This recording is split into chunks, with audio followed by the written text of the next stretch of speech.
Texas midterms are next. So look at important dates you need to know and what key runoffs to watch on the ticket. Also coming up, some disturbing video. A teacher slaps a student in the school's hallway. The teacher gets fired, but also gets support from some of his students and even parents. Plus, KSAT's Fiesta Porch Parade contest is now open. Details on how you can enter and what great prizes are up for grabs. Live from KSAT 12. Good Morning San Antonio starts right now. Hi, good morning. Today is Thursday, March 3rd. Thanks for joining us. Your forecast with Justin in just a minute. But first, a major crash has been causing backups in both directions of I-35 near Live Oak on the far northeast side. Let's begin with our Stephen Cavazos for the very latest. Stephen. Mark, Stephanie, and unfortunately, it doesn't look like things have improved much here off of 35 at Topper Wine. You can see virtually an empty road in those northbound lanes of 35. We do have some vehicles on there. Those are first responders working to clear this scene up. I want people to give them some context here. It's been like that for well over 2 hours. That crash came in just before 7 this morning, and we're still seeing the effects right here on our map. That's where the highway is still closed off the northbound lanes of 35 near Topper Wine. But as we zoom out a little bit, that is where we see that traffic is backed up just 6 miles per hour. So drivers heading in the northbound lanes, possibly driving up toward Live Oak, can expect a delay. Wider look at the map does show we have a few stalls. We're not concerned about that, but the main problem is going to be there in the northbound lanes of 35. Checking out those outbound times now, you can see it will take you more than an hour to get to Live Oak at this hour if you have to travel up north on 35. 78-minute drive time, so not looking good out there. Let's go ahead and just take one last look at TransGuide. 35 at Top Right is the problem spot. I believe we're going to head to Katrina Weber live there now. Katrina, you had some trouble getting out there, correct? Yeah, it took us quite a while to get here from downtown, and you can see why. This traffic backup, this is the street level of what you were just talking about, Stephen. Traffic not really moving at all in these northbound lanes. Now, we are at 35 and O'Connor, so we are still at least a mile, maybe two, away from where this crash scene was on the northbound lanes. We're still waiting to get some details from Live Oak Police on that, waiting for them to get back to us. But we do know that we saw 2 vehicles associated with the Bexar County Medical Examiner's Office go by on the highway with their emergency lights going as they headed toward that scene. So that is an indication that perhaps this is a fatal crash. I called the medical examiner's office and they weren't able to confirm anything just yet because they were still en route. But this is the situation that has been going on for a couple of hours. We have traffic here on the access road as well, as you just saw, all backed up. And I spoke to one of the drivers who told me that it took him a good hour just to get here from the 410 interchange with I-35. He says that he was trying to get to New Braunfels and has no idea when he'll get there. He had to call his boss and tell him that he'll be late. And that's the situation for a lot of people out here this morning as they try to practice patience and get through this backup associated with what we believe is a fatal crash. Reporting live on the northeast side, Katrina Weber, KSAT 12 News. Thank you, Katrina. Taking a look outside with live cam, we're already at 60 degrees, starting a lot warmer than we have been earlier in the week. Warmer and more humid, and we've got cloud cover now. Clouds have shifted in there around the airport. Some low clouds. I don't think they'll hang around all that long. We'll see some sun still this afternoon, but cloudy at the moment. Let's look at the satellite picture, and you can see some of those low clouds, some of the fog that has developed in and around San Antonio, down to Uvalde, Hondo, Lakey, and then some thicker clouds as you go south of Cotulla and Beeville. Let's check in on some of that fog. Visibility is down a little bit here in town, but fog really has not been an issue. And in fact, as we look at the wider view, fog is lifted in most spots, so that's good to see. Temperature-wise, 59 degrees at the airport, 50s and 60s for the most part, so we are off to a mild start. And the pollen count is in. Molds are low at 120. We have several tree pollens in there, but thankfully they're all low as well, so nothing too much to worry about there. Your forecast for today, we'll take it up to about 76 this afternoon. Partly cloudy, mostly cloudy to start, and then we'll see the skies clear out. Some southeasterly winds 5 to 10 miles per hour. But today is kind of like a precursor to what we're going to see next couple days. More clouds in the morning, some drizzle, some fog, and then maybe some rain chances down the line as we get later into the weekend. Another look at that forecast coming up in just a few minutes, guys. Thank you, Justin. Let's look at today's 9 at 9. The International Criminal Court is expected to continue its investigation into whether Vladimir Putin has committed war crimes in Ukraine, including genocide and crimes against humanity. The investigation was opened by 38 countries led by the UK. The UN Human Rights Office said 227 civilians have been killed and 525 injured since the invasion began a week ago. More than 1 million people have fled Ukraine to neighboring countries such as Poland, Hungary, Slovakia, Moldova, and Romania in the swiftest refugee exodus this century, according to the United Nations.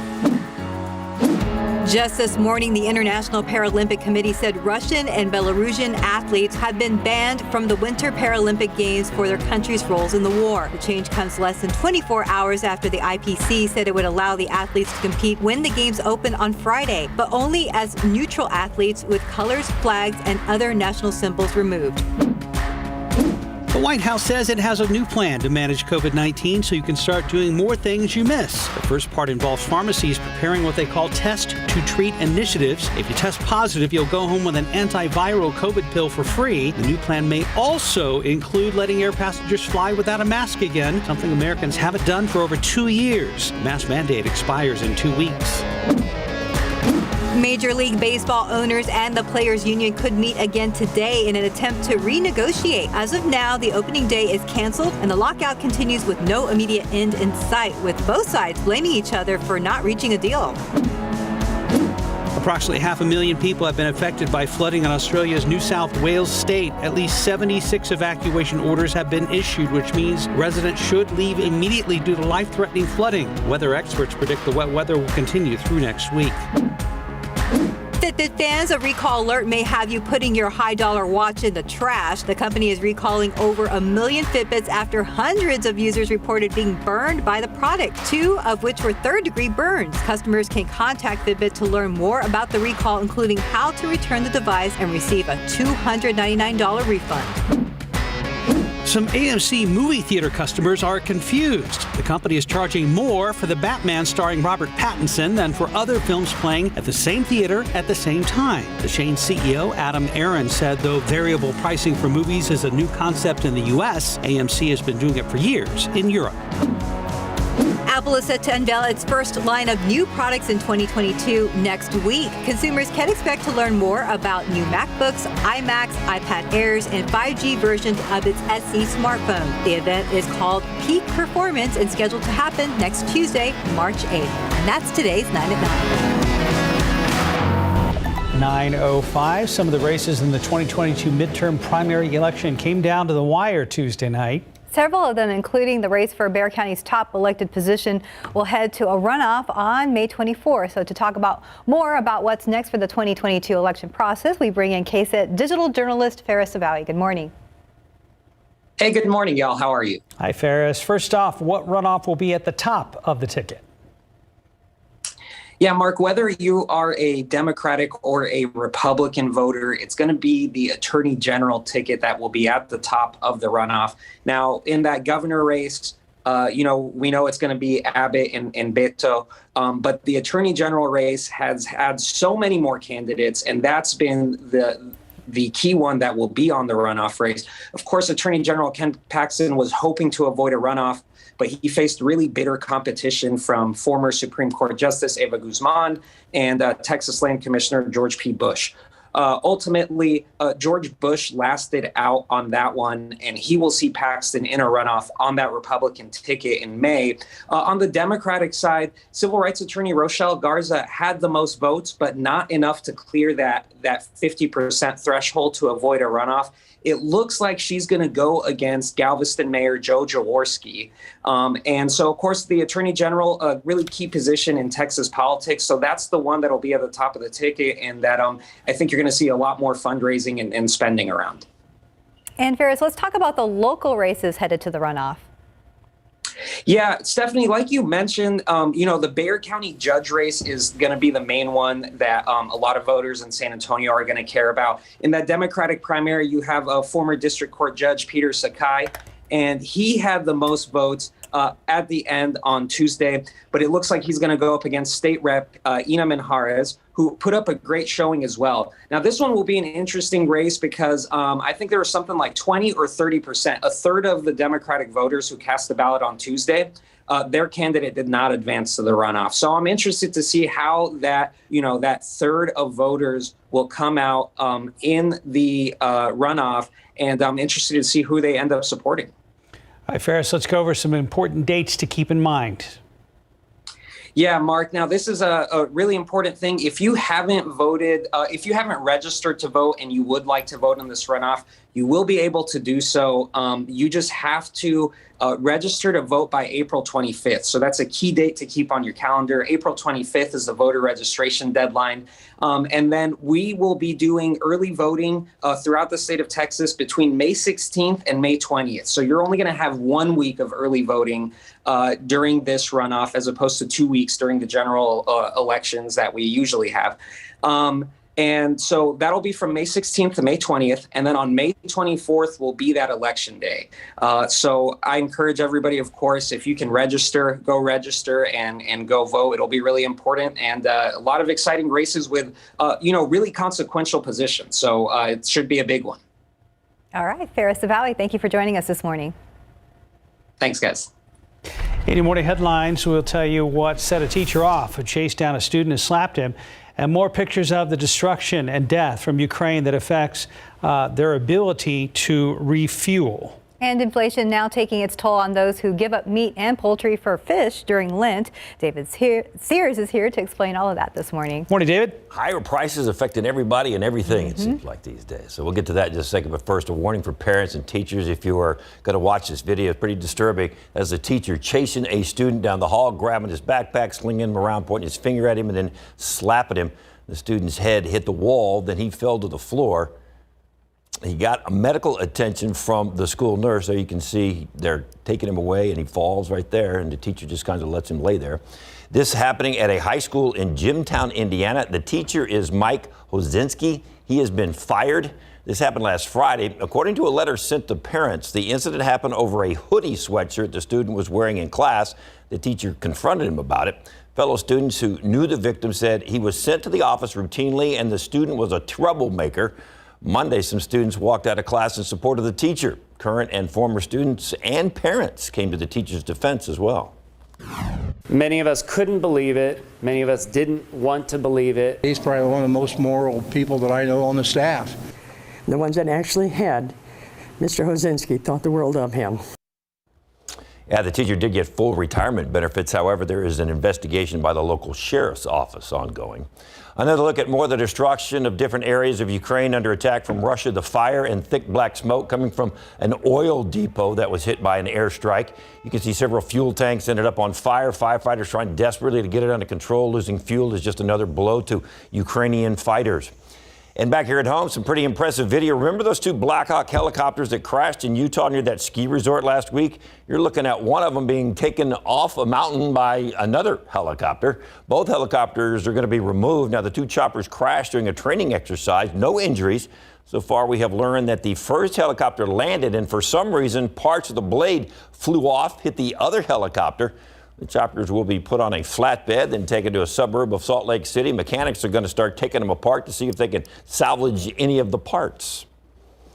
And Lent season will have a little more focus on prices this year. The season of Lent started on Ash Wednesday. That is a time for prayer, fasting.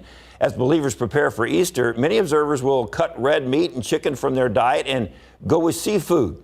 Therein lies the situation we face. Seafood prices are on the rise, like everything else. If you can find it, oysters seem to be in short supply this year. And if you can find them, they are very expensive, just like pretty much all the other seafood. Catching them, shipping them, the whole process, more expensive. Nobody comes looking for work. We short-handed. Price of fuel's through the roof. The fisherman's paying more for fuel, more for bait, more for gasoline. We got to truck these crawfish from Lafayette. It costs money. Yeah, according to another shop owner, fresh crab meat has doubled in price. Wow. So I guess you have some choices if you want to go with the fish during Lent. Is there anything that hasn't gone up at this point, This David? is true. No. Everything. Between Gas COVID went and up. The gas station I go to yesterday? Yeah. Yeah. It was 327 when I came to work. Right. It was 349 when I passed the my gates. goodness. Are you serious? Yeah. Yeah. So what was it again? It was 327. Okay. And then 349 when I went home. So a day. Katrina also saw. Yeah. We saw an email. She noticed a jump too, but it wasn't as big as that. No, that was a huge jump. I was almost like had to hold on to the steering wheel. Unfortunately, the shape of things to come. But everything is going up. Yes, sir, it is. Between COVID and supply issues and now the war in Ukraine. David, thank you. Right now, 9:13, about 60 degrees, still ahead on GMSA at 9. A major recall alert this morning. A second infant death reported linked to Similac baby formula. The latest details parents need to know. And another look outside with live cam. Doesn't look like a beautiful day just yet. We have some hazy fogginess around the downtown area right now, but Justin has your full forecast and a spring break preview coming up. Welcome back. Just about 9:17 as we bring Justin back. Justin, did we ever get reports of significant fog anywhere in the market this morning? There was a little bit down along the coast, but nothing that was too bad. I do think that changes as we get into tomorrow, Saturday and Sunday. Fog, drizzle, just overall damp mornings. We're still dealing with a little bit of cloud cover at this hour, an indication that we do have more moisture in place. Those clouds are starting to break up some. Let's look at the visible satellite picture, and this really tells the story nicely. You see the thick clouds as you get down around Corpus Christi and south into the valley, and that is that's an indication that the moisture is getting much deeper. But we do also have a little bit of cloud cover here around San Antonio that's starting to lift. We should see sun over the next couple of hours, and temperatures will warm up accordingly. But as we look a little closer here, still some cloud cover right over the downtown area and maybe near the airport, with some breaks starting to show up northwest side of town and a few breaks on the south side of Bexar County as well. There's a look at the airport. Still cloudy. Maybe a few beams of sun making it through there. 59 degrees, 64 at Stinson, 60 Kelly, 60 at Randolph, and winds are generally pretty light. Visibility, we talked about that, has improved. There isn't really anywhere now that is dealing with fog, so that is all gotten better. Temperature-wise, 58 Fredericksburg, 59 Kerrville. Temperatures already starting to jump up there as we speak. 64 Pleasanton, 66 Cotulla, and 60 up there in LaGrange. Forecast for the rest of today. We'll take it up to about 76. You'll see skies generally clear towards the afternoon. 73 by 6 p.m. Mostly clear. Southeasterly winds 5 to 10 miles per hour. Dew points, they have been steadily increasing. We're still looking at dew points in the 50s, which by the afternoon it'll still feel somewhat pleasant. But we jump into the muggy category. I think by tomorrow you'll see the dew points make it into the 60s, or at least close to it. And then by Sunday, for sure, probably our most humid day. But that all leads to morning drizzle and fog next couple days. And then front comes through, and then we get drier air. Start next week, some cooler air too. We'll show you that here in just a second. Here's a look at our forecast. So by tomorrow morning, fog and drizzle, a good bet. By tomorrow afternoon, skies scatter out, but it'll take a little bit longer for that to happen than, say, today. Then some drizzle tomorrow morning, and then we see the clouds clear yet again tomorrow afternoon. And then by Sunday morning, we do it all again, drizzle to start. But then we start to get the changes late Sunday and early Monday. That's when our front comes through. 30% chance rain with the front. So this is our chance for some significant rain, or at least more significant. I think the window is small, but we do have a chance there of showers, maybe a storm. And then cooler air moves in by Monday into Tuesday. Tuesday especially will be somewhat of a cool day. And as we look down the line here, spring break next week, March 9th through March 13th, this is sort of the outlook here. And this is a generalization, but it does show a chance of below average temperatures here across the state of Texas. That's the way it's looking with a couple fronts. If you're heading out to the coast, spring break forecast, we're going to look at Monday through Wednesday of next week. Temperatures will be coolish, 72 Monday, 64 Tuesday, 65 on Wednesday. Some small chances for rain there. Notice the water temperature is around 60. So that's a little bit below average too. A little cool if you're heading to the beach, but not bad. Forecasts for today, again, up around 76 or so. And tomorrow we'll go 74, 78 Saturday, 80 on Sunday. Drizzle each and every day during the morning time. Chance of rain early on Monday, and then breezy and cooler. 70 Monday, 62 Tuesday, and then 65 on Wednesday, guys. Not too bad. A little drizzly in the morning, though, for those running the Alamo 13.1. Yes, I'm assuming you're one of those. Well, not the full 13, but Okay. the 5K the day before. Okay. But there will be a lot of runners out there. Well, good luck. Thank you, Justin. Right now, 9:20, about 60 degrees. And still ahead on GMSA at 9, KSAT's Fiesta Porch Parade contest is now open. RJ Marcus has details on how you can enter and what prizes are up for grabs. 9:24, get your decorations, lights, banners, and show off your Fiesta style by decorating your house, business, or school for this year's Porch Parade contest. So the Porch Parade contest is back for another year as we get ready for Fiesta, and RJ Marcus tells us about how you can enter and win some great prizes. All right, give us the scoop, RJ. Oh, yes, guys. Year 2 of the Porch Parade, it is back. And this year, organizers expect it to be even bigger and better than last year. So just a quick reminder how this all basically came about. Last year, since we didn't have the Battle of Flowers and Fiesta Flambeau parades, the two associations worked together to create the Porch Parade as a safe way to celebrate Fiesta. And it was a big success. So the event is back, and we need you to make it even bigger and better than last year. So the event is once again going all virtual, and winners will come from 3 different categories. We just mentioned that residential, which basically means your house, home, apartment. Businesses and schools are the other 2 categories. Judges will pick winners based on how well the entry represents the spirit of the Battle of Flowers or the Fiesta Flambeau Parade. So just keep that in mind. They're looking for the spirit of those 2 parades. And if you need some inspiration, you can go to KSAT.com and see how people decorated their stuff last year. And you can see from these pictures, a lot of really cool designs that people came up with. I saw some guys with cascarones breaking over their front steps, medals. Others decorated their entire front yard with a light display to represent the light parade. So several different ways that you can go there. So let's talk prizes, guys, because they know that that's what people really want to know about here. There's a grand prize winner in the residential category, and with that comes a resort hotel stay, pretty cool, tickets to both parades, gift cards, and much more. And there's also 3 more winners in that category. So we're gonna have a first runner-up, second and third with more prizes. Again, gift cards, a lot of different things. And there is only 1 winner, keep this in mind, for businesses and the school category. So 6 total winners in all. So those prizes include, for the businesses, include tickets to the parades, gift cards, and also another, like a conference room stay also at that same hotel resort, Estancia del Norte. And for the schools, there will be a $5,000 education award. Again, more gift cards, a lot of packages. You can find all this information on KSAT.com. And some important dates to just kind of keep in mind here. So Wednesday, March 16th is the last day to enter the Porch Parade contest. Judging starts 2 days later on March 18th. So we got about 2 weeks, maybe about 2 weeks, and then we get to Friday, March 25th, and that is the KSAT Porch Parade Party from 8 to 10 p.m. where the winners will be revealed, and of course, it will be hosted by Mark and Stephanie. It really will. excited We will. about it. I mean, we will.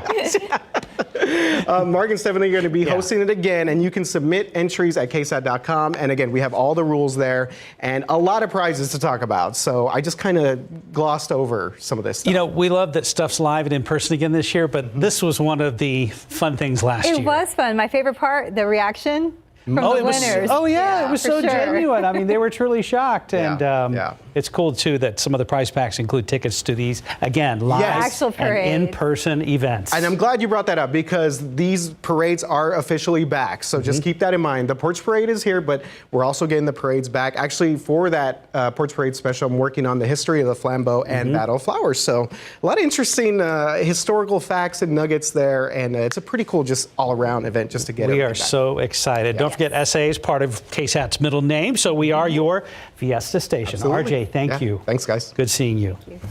And time now is 9:27. There's a lot more ahead on GMSA at 9. Funding available for some school districts to make it safer for students to get to and from school. The only issue is schools really don't know it exists, including here in San Antonio. We'll tell you why that may be. Plus, a recall on baby formula being expanded. Details on the latest product parents need to watch out for. And as we head to break, Stephen Cavazos is coming up with an update on that incident that's affected traffic all morning at 35 and Topper Wine. Good morning. Time now 9:31. We have new information coming in here off 35 at Topperwine. Get a closer look at TransGuide. You can see that traffic is moving slowly, but again, we do have information to report. I just spoke with the Live Oak Police Department.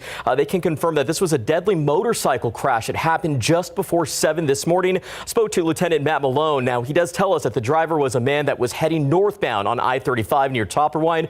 Witnesses had told police that that driver was attempting to pass an 18-wheeler when another vehicle had merged into the same lane as that motorcycle. Now, that vehicle hit the motorcycle from behind, which did cause that crash and obviously led to major delays in the highway to be closed down for quite a while. Now, police don't believe that speed was a factor. No word on any charges just yet, but the investigation is still in the early stages. Now, no other injuries were reported, thankfully, but you can see here from this view at TransGuide, 35 is now reopened. And just so you can get some context, so you can still expect a delay. There's still plenty of red in those northbound lanes near Topperwine. Pushing out a little bit, we still have that backup, still about 6 miles. But thankfully, the wider look at the map does show at 9:32, a lot of those problem spots have thankfully cleared out. But again, you can expect a delay if you still are traveling up toward Live Oak. Check this out. If you are traveling right now, 49-minute drive time. So that's a little better than what we had seen earlier. But again, still a major slowdown there due to that crash. Thankfully, that is cleared out, but traffic still moving pretty slowly. We're going to have more on this story on air and online. Head over to KSAT.com for the very latest. Mark, Stephanie. Thank you for the update, Steve. And top stories we're following today. 2 people recovering from an overnight rollover crash on the west side of town. It happened around 2 this morning on Southwest Loop 410 near Marvick Road and Highway 151. That's where police say a woman in a red car ran into the back of a man's SUV. The woman's car then rolled over. The man in the SUV tried to get the woman out of her car by breaking the window and hurt his hand. In the process, firefighters had to free the woman. Both drivers were taken to a hospital, and we are told they are doing okay. And staying on the west side with another rollover crash, a woman is recovering after she rolled her vehicle through a concrete barrier. This all happened around 2 o'clock this morning at the intersection of Talley Road and Weissman. Sheriff's deputy says the woman crashed her truck also into a barbed wire fence. She was taken to the hospital in stable condition. No word yet on why she veered off the road. And San Antonio police need your help finding a young girl. 10-year-old Cassandra Torres was last seen earlier yesterday on Sabanas west of downtown. She also goes by the nickname Cassie. Investigators believe she may be with her biological mother, who does not have custodial rights. And they also believe she may be in danger. If you know where she is, you're asked to call the number on your screen. That's 210-207-7660. Thousands of dollars set aside to help kids facing dangers on their way to and from school safely sitting untouched. Why? Mostly because communities don't know the money exists. Our Patty Santos tells us how parents and school board leaders can access that money. February 2020, Iris Suarez was struck by a vehicle while riding her bike to Callison Elementary School on the far west side. One group started a petition. They say fencing along that sidewalk is needed to keep pedestrians safe. It might just be the kind of project an act passed by Houston lawmaker Sylvia R. Garcia in 2017 could help partially pay for. Sometimes getting from a home to the school may be hazardous. There may be a lot of traffic, busy streets to cross, or it could be a high crime area. This is specific to families who live within the 2-mile school radius that aren't eligible for school bus pickup. SB 195 gives districts up to 10% additional dollars based on their transportation allotment. They could use it any way they want it to, as long as it's a high crime area or there's a traffic safety hazard. For example, it can help provide bus service or fix roads. The bill was named after Josue Flores, an 11-year-old Houston area boy brutally stabbed as he walked home from middle school in 2016. Garcia says she's shocked to hear not one school district in the state of Texas has tapped into the funds. It's a question of lack of outreach, of the lack of even notifying school district that the dollars are available. KSAT emailed several of the area's major school districts. Some had no idea about the program. I mean, our focus has been just communicating to districts and letting them know and reiterating to them that this is available to them. It's out there if they see a need. The Texas Education Agency says the program is outlined in the School Transportation Allotment Handbook. To apply, a school board must write a formal letter to the Office of the Commissioner identifying in detail the specific hazards of high risk of violence to a student, along with documentation from law enforcement. Or anything that would would put your child at risk or in harm, you should call your school district. Patty Santos, KSAT 12 News. We reached out to the school district, who says they don't believe the funds would be applicable to this case, but they didn't say if they had attempted to apply. Sheriff's office says the investigation found there was no crime committed. The TEA urges parents to be persistent in urging school boards to look into funds to make streets safer. A recall alert for parents this morning. The FDA says a baby formula recall is expanding following reports of infant illnesses and a second infant death. The agency is investigating whether the infections the babies contracted are linked to several Abbott Nutrition's brands produced at a Michigan factory. KSAT producer Dylan Collins shows us what's being done to help parents scrambling to find safe options. A nationwide baby formula recall is growing as the CDC and FDA are investigating whether a powdered infant formula made by Abbott Nutrition could have contributed to the cause of death of an infant and whether several others were hospitalized because of it. This is a very serious event that needs to be taken and responded to by families in the healthcare community. Abbott Nutrition is voluntarily adding Similac PM, both cans and cases, with lot codes 27032K 80 and 27032K800 to its growing list of recalled products as parents across the country scramble to find safe options for their children. Basically, he's allergic to almost all food. We count on this. Dr. Stephen Abrams, a neonatologist, says the recall adds to an ongoing baby formula shortage, and it's creating a very difficult situation for parents. But families need to talk to their pediatricians, make sure they understand what the alternatives are. Earlier this week, the FDA announced a second infant died after reportedly consuming Similac PM 6040 with a lot code of 27032K800 and contracting a bacterial infection. Abbott says no distributed product has tested positive for the presence of bacteria that caused the infection. So the challenge is to figure out what happened and make sure it doesn't happen again. Similac PM 6040 was not included in the previous recall, which involves certain lots of Similac, Alimentum, and Elocal formulas. Abbott says it's ramping up production to keep up with demand as the USDA makes the WIC program more flexible to give parents more options. Dylan Collins, KSAT 12. And for more information on how to identify the recalled products, go to similacrecall.com. Liquid baby formulas are not included in this recall. Health experts say that consumers can continue using product that has not been recalled. Let's go outside with live cam. 61 degrees. Clouds kind of hanging around, a slight haze over the part of the skyline near the airport. Here's Justin. Yeah, clouds are trying to break up a little bit now. I can see some blue sky there mixed in, and we'll see more of that here over the next couple of hours. We saw some beautiful clouds yesterday. A lot of folks sent in some pictures on our KSAT Connect. We always love to see them. This is another one coming out of Pleasanton. Multiple layers of clouds there, and that is a beautiful, beautiful shot of the sunset yesterday down there in Pleasanton. Thank you so much for sending that in. Let's look at the satellite picture. You can get a better idea of where these clouds are right now. Some thicker morning low clouds down there around Beeville and Cotulla, and then we're also seeing some of that cloudiness from Uvalde, Eagle Pass up to Lakey. The clouds over San Antonio trying to break up now some. And like I said, we'll see partly cloudy and mostly sunny skies today. 59 degrees at the airport, 61 Bernie Stage, 62 Divine. We're at 60 in Kerrville, so a much warmer morning than the last couple, and we'll see that trend continuing. In fact, it'll be even warmer to start your Friday. 62 New Braunfels, 64 down there in Beeville, a spot that did have some fog earlier. We get all the way up to 76 this afternoon. Southeasterly winds 5 to 10 miles per hour. We will see more of that morning fog, drizzle, and that'll be the case even into the weekend before front comes through. Another look at that 7-day forecast and a look ahead to spring break coming up here in just a few minutes, guys. All right, thank you, Justin. Now to the people in Ukraine showing fierce defiance and resilience. Ukrainians young and old are finding ways to survive. Whether it is mothers escaping to protect their children and the countless others staying behind to fight. ABC's Andrea Fujii has more.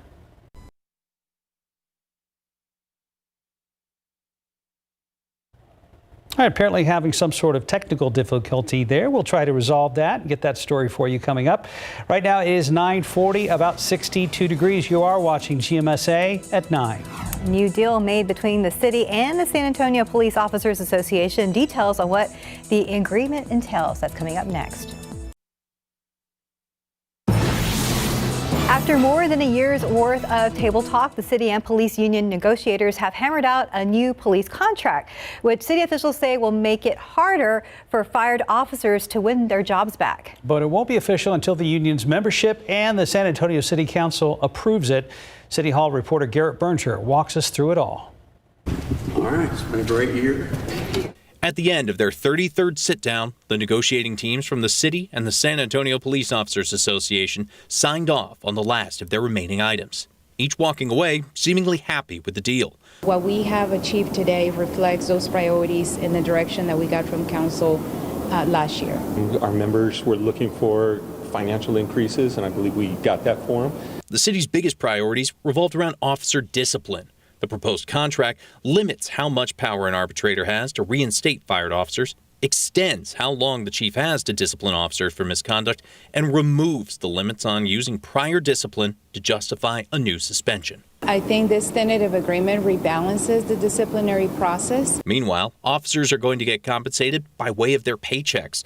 A lump sum payment at the start, then 15% worth of permanent pay bumps over the next 4.5 years of the contract. The city says it would make SAPD officers the second highest paid in the state after Austin PD. It met one of our goals of getting to where we needed financially. So that's where I believe we're good at. City officials say the budget can bear the raises. The deal may be done at the table, but now the teams have to sell it to their sides. Garrett Berger, KSAT 12 News. And the union will be the first to vote on the issue. They expect that by late April. If the membership gives it the go-ahead, it will head to City Council for the final approval.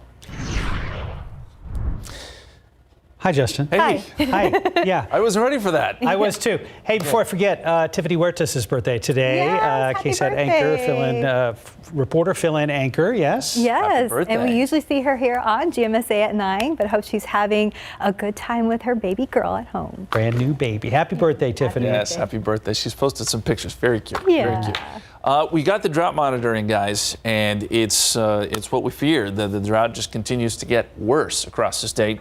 Granted, it's been a slow process here, but these drought areas just continue to slowly spread east and kind of fill in some of those spots where we were doing okay. Where you see the red and oranges, that represents extreme drought. There's no exceptional drought in the state, although we're getting close in the Texas Panhandle, so that's good news. But really, even here locally, we continue to see those areas of extreme drought down there around Carrizo Springs, Cotulla, and Three Rivers. San Antonio is still kind of on the dividing line here, but you go west of town and the drought is there. We need rain. That is the bottom line out of all of this. Medina Lake continues to fall too. And you look at rain chances, yeah, they're there, but they're not great. I think Monday morning we'll have a shot at some showers and storms. I don't know that it will amount to much though. And those other rain chances you see there, Sunday, Saturday, Friday, those are all in the form of probably just some drizzle, which obviously doesn't amount to much either. We need a good soaking rain, and it's not in the forecast, at least not yet. As we go outside for you, we've got cloudy skies at the airport. 59 degrees, northwesterly winds at about 3 miles per hour. Dew point is at 56. That number has been steadily rising, and that has left us with some morning cloud cover. That is starting to fade away here, so the sun should reappear over San Antonio here shortly.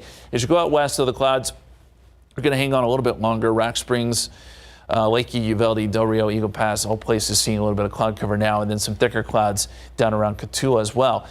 66 in Pleasanton, 61 in Hondo. In the area that saw some fog earlier, 60 Kerrville, 62 in New Braunfels, 64 LaGrange. In the forecast today, does call for those temperatures to make it up near 70 by lunchtime, and then in the mid-70s here in town. 70s for just about everybody. We may even push 80 in a few spots. Places like Cotulla could get up close to 80 a little bit later today. Dew points, we mentioned they're climbing. We've got high pressure at the surface anchored to our east, getting that flow off the Gulf of Mexico now, and that's pushing moisture back into Texas. And we're really starting to feel it here.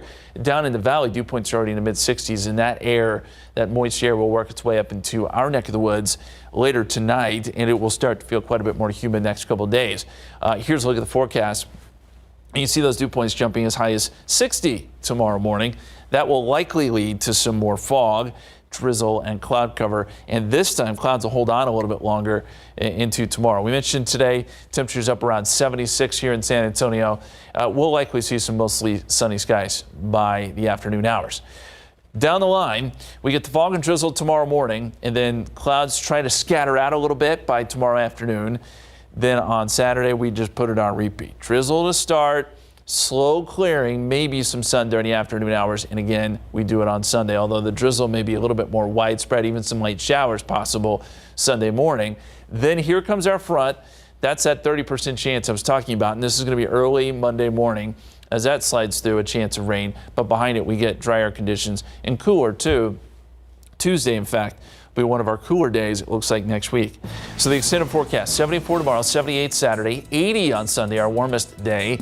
Front comes through with a chance of rain, 70 Monday, 62 Tuesday, 65 Wednesday.